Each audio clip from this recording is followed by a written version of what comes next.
परमात्मा को व्यक्ति मानकर खोजने चलेंगे, व्यर्थ ही भटकेंगे, कहीं ना पहुंचेंगे।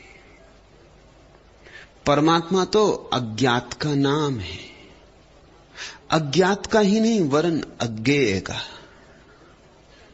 जिसे जानो तो जान ना पाओगे, जिसे जितना जानने की चेष्टा करोगे उतना ही पाओगे कि अनजाना हो गया।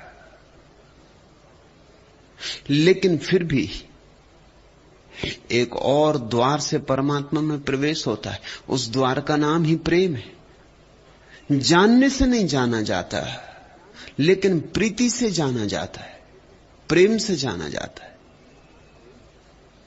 जानना ही अगर जानने का एकमात्र ढंग होता है तो परमात्मा से संबंधित होने का कोई उपाय न था। लेकिन एक और ढंग भी है।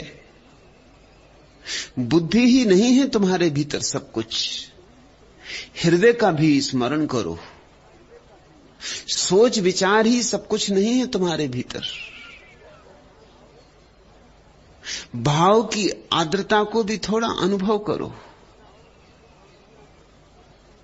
आंखें सिर्फ कंकड़ पत्थर ही नहीं देखती हैं, उनसे प्रीति के आंसू भी झरते हैं। अगर विचार पर ही ठहरे रहे तो परमात्मा नहीं। इसलिए नहीं कि परमात्मा नहीं, बल्कि इसलिए कि विचार की क्षमता नहीं है परमात्मा को जानना। ये तो ऐसा ही हुआ कि कोई आदमी आंख से संगीत सुनना चाहे और फिर संगीत सुनाई ना पड़े, और वो कहे कि आंख से जब तक सुनाई ना पड़ेगा संगीत मैं मानूंगा नहीं। तो क्या करेंगे हम? आंख से संगीत सुना नहीं जा सकता, उसकी जिद है आंख से सुनेगा। कान से सुना जा सकता है, उसकी जिद है कि कान खोलेगा नहीं। प्रत्येक उपकरण की सीमा है। बुद्धि पदार्थ को जान सकती है, परमात्मा को नहीं। हृदय परमात्मा को जान सकता है, पदार्थ को नहीं। कान संगीत सुन सकते, रोशनी नहीं देख सकते। आंखें रोशनी देख सकती हैं, संगीत नहीं सुन सकती। हाथ छू सकते हैं, स्पर्श कर सकते हैं, गंध का अनुभव नहीं कर सकते। उसके लिए तो नासापुटों की जरूरत होगी। प्रत्येक अनुभूति का अपना द्वार है, और प्रत्येक अनुभूति केवल अपने ही द्वार से उपलब्ध होती है। तुम पूछते हो स्वरूप, परमात्मा शब्द मेरी समझ में नहीं आता। किसकी समझ में कब आया? किसी की समझ में कभी आया है? समझ से नाता ही नहीं। ये तो नासमझों के लिए संभावना है, ये तो दीवानों का रास्ता है, ये तो मस्तों का मार्ग है। इसलिए तो इतना कठिन प्रेम का पंथ, प्रेम पंथ ऐसो कठिन। क्या कठिनाई है? कठिनाई यही है कि इस जीवन का सब कुछ तो हम विचार से सुलझा लेते हैं, और इसलिए एक भ्रांति पैदा होती है कि जब विचार से सब सुलझ जाता है, गणित सुलझ जाता है, भाषा सुलझ जाती, तर्क सुलझ जाता है, दर्शन सुलझ जाता है, भूगोल, इतिहास, राजनीति, विज्ञान, सब बुद्धि से सुलझ जाता है, तो एक आशा बंधती है कि इसी बुद्धि से हम परमात्मा को भी सुलझा लें। और इसी आशा में उपद्रव हो जाता है, इसी आशा में हमारी निराशा के बीज है, इसी आशा में हमारी विफलता है। और स्कूल से लेकर विश्वविद्यालय तक तुम्हें बुद्धि की शिक्षा दी जाती। इस जगत में कहीं भी तो कोई स्थान नहीं है जहां हृदय का प्रशिक्षण होता हो। इसलिए मैं कहता हूं ये जगत मंदिरों, मस्जिदों, गिरजों से भरा है, फिर भी मंदिर इस जगत से समाप्त हो गए, क्योंकि मंदिर है वह जगह जहां हृदय का प्रशिक्षण मिलता हो। तुम्हारे मंदिर भी बुद्धि से भर गए, वे भी पाठशालाएं हैं, वहां धर्मशास्त्र समझाया जा रहा है। तुम्हारे मंदिर भी मस्तिष्क के ही आवास हो गए। अब वहां हृदय नहीं नाचता, अब वहां प्रेम की बांसुरी नहीं बजती, अब तो वहां भी तर्क के जाल फैलाए जा रहे हैं। हिंदू है वो मुसलमान के खंडन में लगा है, मुसलमान वो हिंदू के खंडन में लगा है। आर्य समाजी सनातनी का खंडन कर रहा है, सनातनी आर्य समाजी का खंडन कर रहा है। मंदिरों में भी खंडन मंडन हो रहा है। प्रीति का फूल खिले तो खिले कहां? मस्जिदों में भी प्रेम की शराब नहीं ढाली जा रही, वहां भी तर्क और तर्क के सहारे ही जितने दूर तक जाया जा सकता है उतनी दूर तक जाने की कोशिश की जा रही।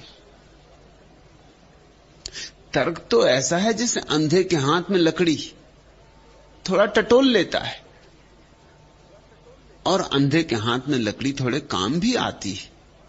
एकदम व्यर्थ है ऐसा मैंने कहा भी नहीं, ऐसा मैं कहूंगा भी नहीं, उसकी अपनी सार्थकता है। अंधा आदमी है तो लकड़ी से टटोल के अपने घर आ जाता है, दरवाजा खोज लेता है, अपने जूते तलाश कर लेता है, टकराता नहीं। मगर अंधे की लकड़ी उसकी आंख नहीं बनती, ना आंख बन सकती। और आंख अगर मिल जाए तो लकड़ी को तत्क्षण छोड़ देना होगा, फिर कौन चिंता करता है लकड़ी की। इसलिए जिन्होंने हृदय को थोड़ा खुलने का अवसर दिया, हृदय की कली को फूल बनने दिया, उन्होंने फिर तर्क की बकवास छोड़ दी। फिर वे परमात्मा में जीने लगे। वे परमात्मा के लिए प्रमाण नहीं देते, फिर वे स्वयं परमात्मा के प्रमाण हो जाते। उनका उठना, उनका बैठना, उनका बोलना, उनका न बोलना सब परमात्मा की अभिव्यक्ति हो जाती। उनका सारा जीवन परमात्मा का एक गीत हो जाता है। उनके जीवन से एक सुवास उठती। तुम्हारे जीवन से भी वैसी सुवास उठ सकती है। हकदार तुम भी हो, उतने ही मालिक हो तुम जितना कोई बुद्ध, जितना कोई कृष्ण, जितना कोई क्राइस्ट। उतने ही मालिक हो तुम जितने महावीर, जितने मोहम्मद, जितने मीरा। तुम्हारी मालकियत जरा भी कम नहीं। मगर अगर तुम दीवार से निकलने की चेष्टा करोगे और ना निकल पाओ तो अपने भाग्य को कसूर मत देना। दरवाजा है तो दीवार से निकलने की चेष्टा क्यों कर रहे हो? क्यों दीवार से सिर मार रहे हो? और सिर से जितने भी काम होते हैं बस वो दीवार से सिर मारने जैसे। तुम्हारे भीतर एक और भी अंतरंग जगत है। तुम्हारे भीतर भाव का भी एक लोक है,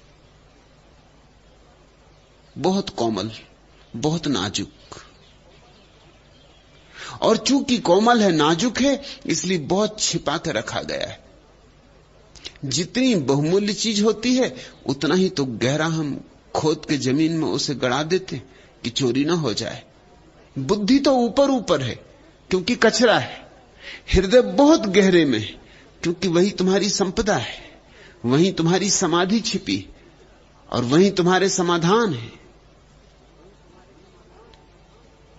बुद्धि काम चलाऊ है, बाजारू है, सस्ती है। हृदय तुम्हारा जीवन का मूल आधार है। समझा तो कोई भी नहीं परमात्मा को कभी, और न कोई कभी समझ सकेगा। जिस दिन परमात्मा समझ में आ जाएगा उस दिन धर्म का अंत हो जाएगा। उस दिन धर्म की मृत्यु समझ लेना। उस दिन जल जाएंगी होलियां कुरानों की, गीताओं की, वेदों की। उस दिन कुछ नहीं सार रह जाएगा फिर धर्म में, जिस दिन परमात्मा समझ में आ जाएगा। कार्ल मार्क्स कहता था कि मैं तब मानूंगा परमात्मा को जब प्रयोगशाला में वो पकड़ा जाएगा, जब परख नली में प्रयोगशाला की परमात्मा को पकड़ के और जांच परख कर लेंगे, जब उसका विश्लेषण कर लेंगे, जब उसके भीतर झांक के यंत्रों से देख लेंगे, जब सूक्ष्म यंत्रों की पकड़ और नाप तौल में आ जाएगा, जिस दिन मापा जा सकेगा, तौला जा सकेगा, जिस दिन उसकी थाह ली जा सकेगी गणित से, तर्क से, विज्ञान से, उस दिन मैं मानूंगा। लेकिन अगर किसी दिन परमात्मा को तुमने पकड़ लिया प्रयोगशाला में और जांच परख कर ली, उस दिन के बाद क्या परमात्मा बचेगा? फिर पूजा किसकी करोगे? परख नलियों में पकड़े गए परमात्मा की पूजा नहीं हो सकती। प्रार्थना किसकी करोगे? प्रयोगशाला में सिद्ध हो गए परमात्मा से प्रार्थना निवेदन नहीं की जा सकती। वह तो तुम्हारा गुलाम हो गया, चाकर हो गया। जैसे बिजली बंधी है आज तुम्हारी गुलाम होकर, और बत्ती जलाती, बटन दबाओ, बत्ती जली, बटन दबाओ, बत्ती बुझी, ऐसा परमात्मा भी तुम्हारे हाथों में होगा। जब आज्ञा दो तो कहेगा जी हजूर, हुक्म, जहां ले जाओ जाएगा, जो करवाओ करेगा। फिर तो परमात्मा से तुम बड़े हो जाओगे जिस दिन तुम समझ लोगे उसे। नहीं, परमात्मा विराट है, हमारी समझ बड़ी छोटी। हमारी समझ है चम्मच जैसी और परमात्मा है सागर जैसा, और चम्मच से सागर को नापने बैठे। छोटी सी बुद्धि है, विराट को समझने की चेष्टा चल रही है। देखते हो मूढ़ता, बुद्धि की मूढ़ता है यह।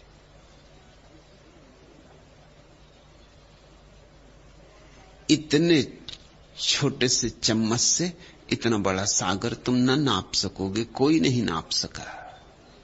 लेकिन इसका यह अर्थ नहीं कि सागर नहीं है, क्योंकि तुम नाप नहीं पाते। नापने की जरूरत नहीं है। सागर में डुबकी लो, नहाओ, सागर की लहरों पर तिरो, नौका छोड़ो सागर में। सागर की पुकार है अज्ञात की पुकार। और जितना जितना तुम समझने लगोगे, और जब मैं समझने शब्द का प्रयोग करता हूं तो मेरा अर्थ जितना जितना तुम्हारा हृदय भावित होने लगेगा, जैसे जैसे तुम्हारी भावना गहन होने लगेगी, भक्ति सघन होने लगेगी, वैसे वैसे तुम पाओगे और भी समझने को शेष है। जितना समझोगे उतना ही ज्यादा समझने को शेष है। और जो पराकाष्ठा है ज्ञान की, वह जानते हो क्या है? पराकाष्ठा है ज्ञान की इस बात की उद्घोषणा कि मैं अज्ञानी हूं और परमात्मा के समक्ष सदा अज्ञानी रहूंगा, क्योंकि परमात्मा अज्ञेय है।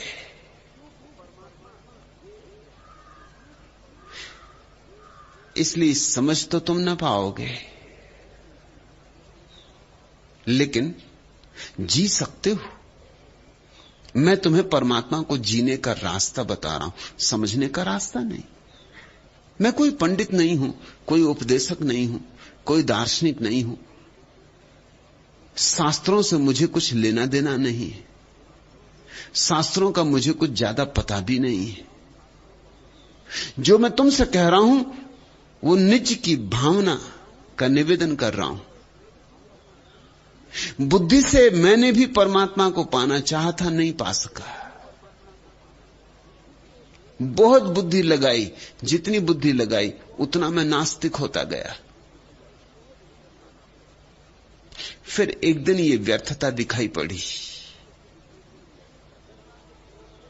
कि बुद्धि जितनी सघनता से प्रयोग करो उतनी ही नास्तिकता गहन होती जा रही है। तो जरूर मैं कुछ गलत रास्ते पर चल रहा हूं। अगर सूरज की तरफ चलेंगे तो आंखों में रोशनी बढ़नी चाहिए, अगर सूरज की तरफ पीठ करके चलेंगे तो अंधेरा बढ़ता जाएगा। अगर बगीचे की तरफ चलेंगे तो हवाएं सुगंधित होने लगेंगी, शीतल होने लगेंगी। अगर पीठ करके चलेंगे तो हवाओं में जो सुगंध थी वो भी खो जाएगी, जो शीतलता थी वो भी खो जाएगी। जल्दी ही ये बात मुझे समझ में आनी शुरू हो गई कि जितना ही मैंने विचारा है, जितना ही सोचा है, उतना ही परमात्मा मुश्किल हो गया, मानना ही मुश्किल हो गया, जानना तो दूर। स्वीकार करना मुश्किल हो गया। और मैंने परिपूर्णता से चेष्टा की थी। विश्वविद्यालय से मुझे निकाल दिया गया था क्योंकि कोई अध्यापक मुझे अपनी कक्षा में लेने को तैयार नहीं था। अध्यापक कहने लगे कि इतना ज्यादा तर्क,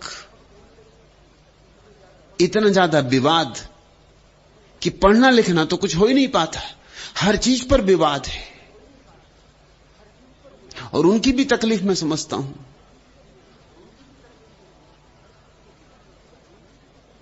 और हर चीज पे विवाद किया जा सकता है, और विवाद से ही मैं खोजने चला था सत्य को।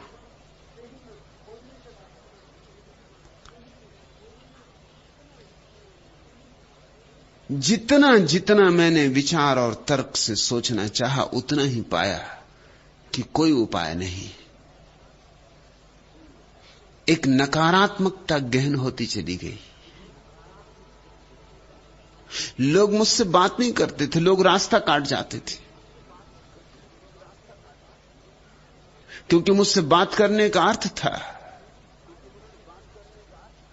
कि उनकी सारी मान्यताएं, उनकी सारी धारणाएं गलत हैं।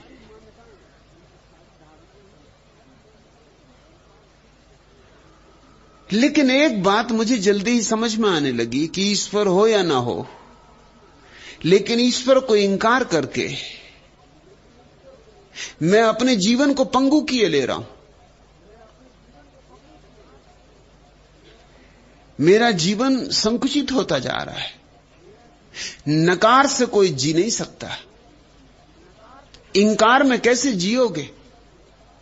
नहीं में जगह ही नहीं है जीने लायक। जीवन तो हां में होता है, स्वीकार में होता है। हर चीज को नहीं करते जाओगे तो सिकुड़ते जाओगे। परमात्मा भी नहीं है, आत्मा भी नहीं है, तो फिर बचेगा क्या? जो सबको इंकार करेगा उसको अन्यथा अंततः अपने को भी इंकार करना पड़ेगा। तर्क की वह पराकाष्ठा है। जो तर्क की तलवार से खेलेगा, एक न एक दिन उसे अपनी गर्दन भी काट ही लेनी होगी। उसके संदेह बढ़ते चले जाएंगे, और जितने संदेह होंगे उतना ही जीवन मुश्किल हो जाएगा। एक एक कदम उठाना मुश्किल हो जाएगा। जीने के लिए तो श्रद्धा चाहिए, अश्रद्धा से कोई भी नहीं जी सकता। जिसको तुम नास्तिक कहते हो वो भी जीता है श्रद्धा से, सिर्फ उसकी श्रद्धा उल्टी है, शीर्षासन करती हुई। वो भी असली नास्तिक नहीं है। उसकी श्रद्धा है कि ईश्वर नहीं है, इसी श्रद्धा से वो जीता है। नास्तिकता उसका धर्म है, क्रेमलिन उसका काबा है, दास कैपिटल उसकी कुरान, बाइबल, वेद। कार्ल मार्क्स, लेनिन, स्टालिन, माओ, ये उसके ब्रह्मा विष्णु महेश।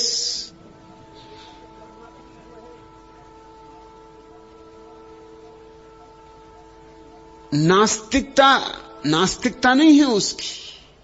कम्युनिस्ट अपने कम्युनिज्म के लिए मरने को तैयार है उतना ही जितना मुसलमान इस्लाम के लिए मरने को तैयार है। भेद कहां है? दास कैपिटल के लिए वो अपनी कुर्बानी देने को तैयार है, किताब के लिए। न कोई ईश्वर है, न कोई आत्मा है, अकेली किताब के लिए, सिद्धांत के लिए। उसने नास्तिकता में से धर्म निकाल लिया। नास्तिकता उसकी आस्तिकता बन गई। कहता है नहीं, लेकिन भीतर हां छिपा है। मेरा नहीं पूरा पूरा नहीं था, उसमें कहीं कोई हां नहीं था। और इसलिए मैं कहता हूं, जो अगर हिम्मत रखते हो परम नास्तिक होने की तो घबराना मत। लेकिन परम नास्तिकता का अर्थ है कि नास्तिकता में भी सहारा मत खोजना, सब सहारे ही गिरा देना। इतने बेसहारे हो जाओगे कि उसी बेसहारे में तुम्हें पहली दफे याद आएगी कि ये मैंने क्या किया, ये तो मैंने अपने ही हाथ से अपने जीवन की नौका में छेद कर डाले, अब ये नौका डूबने लगी। उसी असहाय अवस्था में तुम्हारे भीतर क्रांति की घटना घट सकती कि मस्तिष्क से हृदय की याद आए कि मेरे पास एक और भी उपाय है, प्रीति का, प्रेम का, भाव का, चलूं उससे भी तलाश लूं। मरता क्या ना करता, तिनके का सहारा भी खोज लेता है, ख्याल रखना।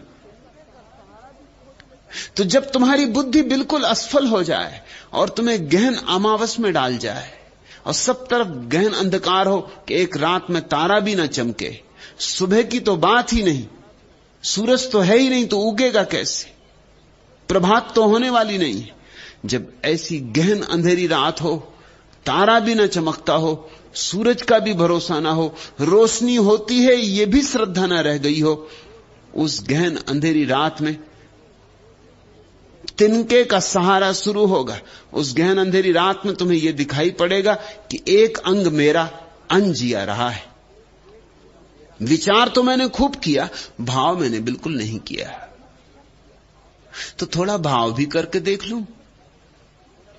मरता क्या ना करता, इस दरवाजे से कभी नहीं निकला, इससे भी निकल के देख लूं, कौन जाने शायद यही द्वार हो। और जिस दिन मैं उस दरवाजे से निकला, मैंने देखा कि परमात्मा ही परमात्मा है। पहले मैं पूछता था परमात्मा कहां है, फिर पूछने लगा कि परमात्मा कहां नहीं है।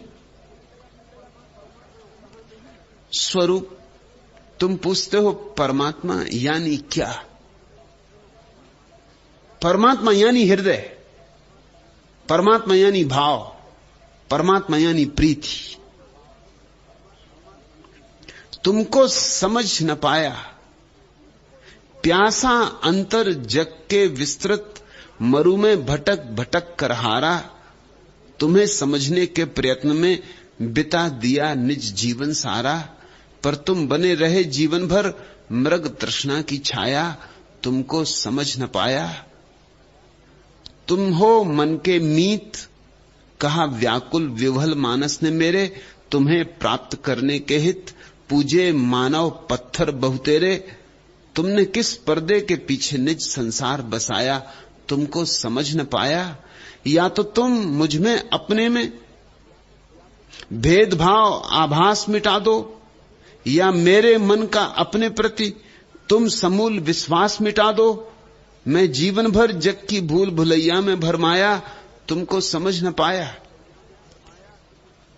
समझ उपाय नहीं, दीवानगी।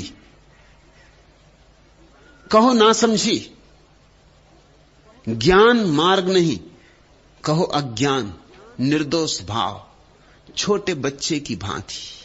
आश्चर्य विमुग्ध होकर देखोगे तो परमात्मा है, तर्क विक्षुब्ध होकर देखोगे परमात्मा नहीं है। तर्क का चश्मा चढ़ाया कि परमात्मा एकदम विदा हो जाता है संसार से। तर्क का चश्मा उतारो, प्रीति की जरा आंख खोलो और तुम पाओगे चारों तरफ वही वही।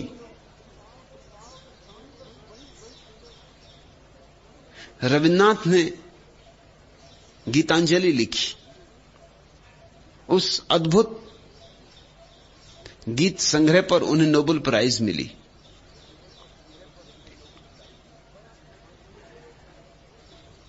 बड़ा सम्मान हुआ। पहले जो लोग गाली देते थे उन्होंने भी सम्मान किया। रविन्द्रनाथ के बड़े विरोधी थे बंगाल में, कुछ आदमी अजीब ही है। रविन्द्रनाथ ने किसी का कुछ बिगाड़ा नहीं था, मगर बड़े विरोधी थे। ईर्ष्या, जलन, हजार उपद्रव खड़े होते, लेकिन नोबेल प्राइज मिलते ही बड़े सम्मान होने लगे।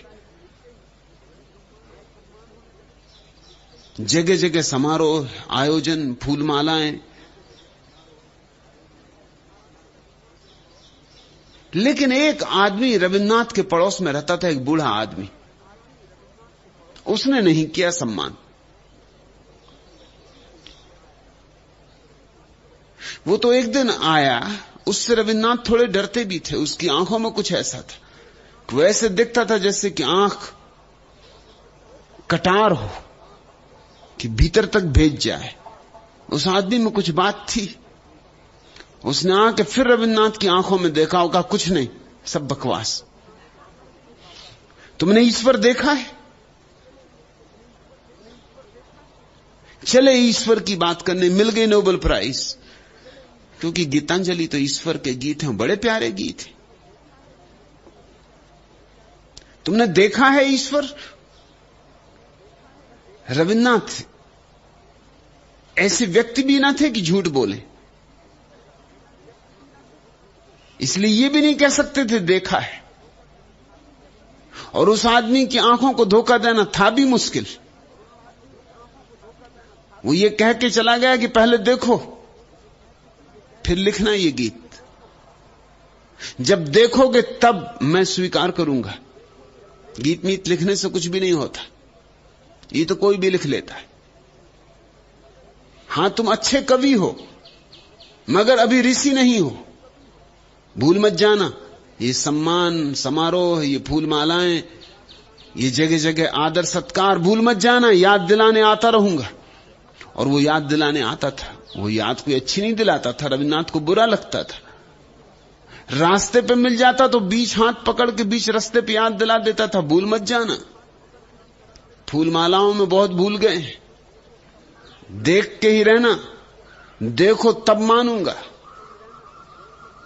उससे रविन्द्रनाथ बचने लगे।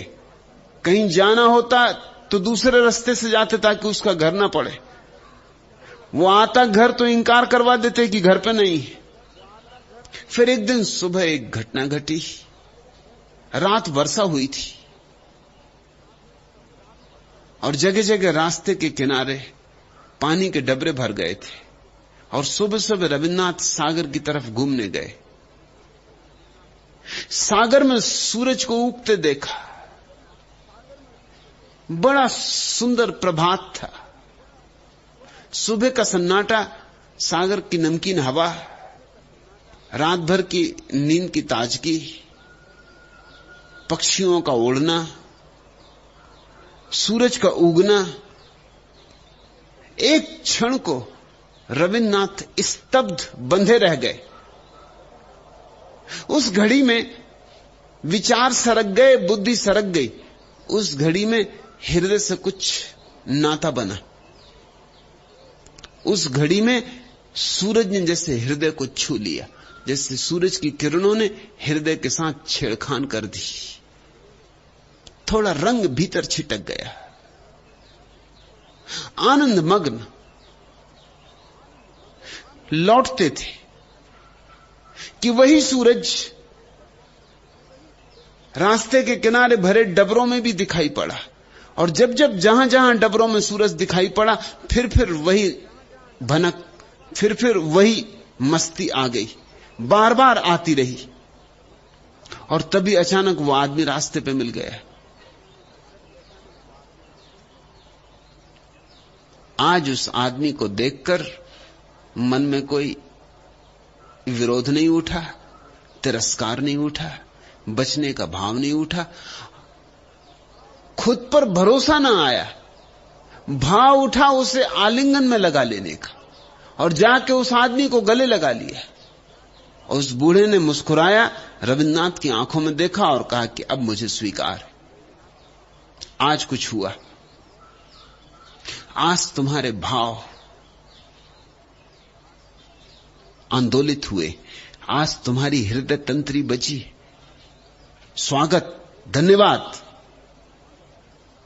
मैं इस दिन की प्रतीक्षा में था। वो जो तुमने गीतांजलि लिखी सब बुद्धि का ही विलास है, मगर आज कुछ हुआ। आज तुम्हारा रंग और ढंग और, आज तुम्हारी गंध और, आज तुम्हारी तरंग और। रविन्द्रनाथ ने कहा है कि नोबेल प्राइज पाके मुझे जो आनंद न मिला था, उस दिन उस आदमी की इस बात से मुझे आनंद मिला। उसकी आंखों ने मेरे ऊपर अमृत की वर्षा कर दी।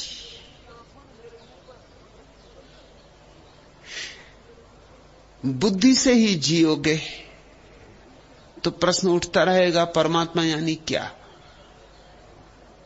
और उत्तर कभी ना पाओगे। बुद्धि के पास कोई उत्तर नहीं। स्मरण रहे, बुद्धि केवल प्रश्न उठाने में कुशल है, उत्तर देने में बिल्कुल नपुंसक है। प्रश्नों में बड़ी निष्णात,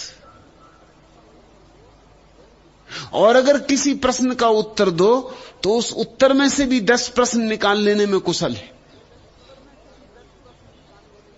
बुद्धि की सारी कुशलता प्रश्नों को बढ़ाने की, उलझाने की, सुलझाने की उसकी क्षमता नहीं है। हृदय की क्षमता बिल्कुल और है। प्रश्न जानता ही नहीं हृदय, उत्तर ही जानता है। ये बड़े मजे की बात। बुद्धि में प्रश्न ही प्रश्न और हृदय में उत्तर ही उत्तर। अगर उत्तर चाहते हो हृदय में डुबकी मारो, अगर प्रश्नों में ही मजा है तो बुद्धि में अटके रहो, उलझे रहो। अगर दर्शन शास्त्र में तुम्हारी रुचि हो तो पूछते रहो बुद्धि में ही, दर्शन शास्त्र बढ़ता रहेगा। पुच्छल तारे की तरह उसकी पूंछ बढ़ती ही जाएगी। लेकिन अगर उत्तर चाहिए, समाधान चाहिए, समाधि चाहिए,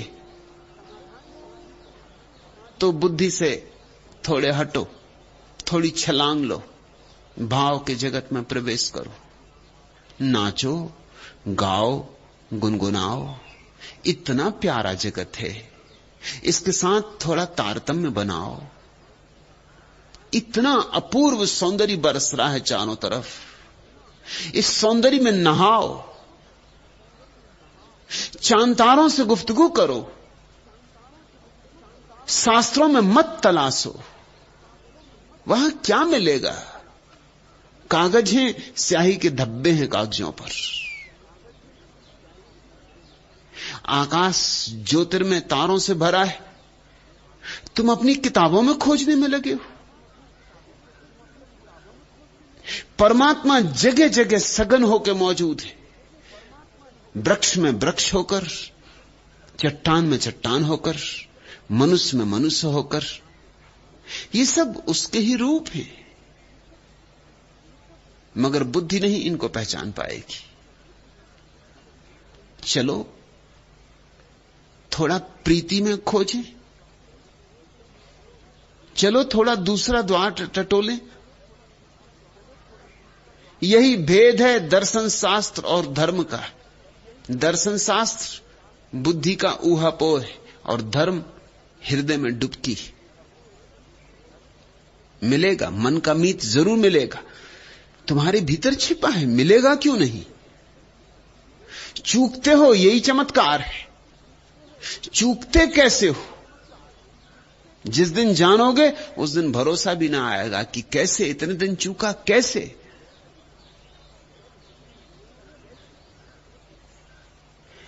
लेकिन चट्टान की तरह तुम्हारी बुद्धि और तुम्हारे हृदय में एक दीवार उठ गई।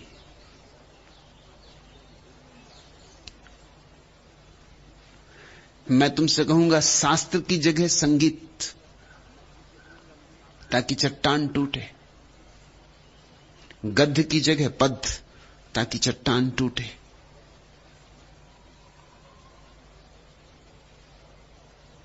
तर्क की जगह प्रीति, ताकि चट्टान टूटे।